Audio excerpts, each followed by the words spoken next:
बस ये हमारा हो गया तकरीबन।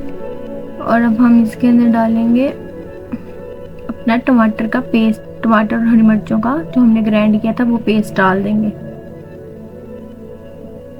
इसको भी अच्छे से साफ कर लेना है। ये जी, अब हमने इसको कर लेना है मिक्स। इसको भी हमने अच्छे से इसके अंदर मिक्स कर लेना है और हमने इसको कुक करना है थोड़ी देर।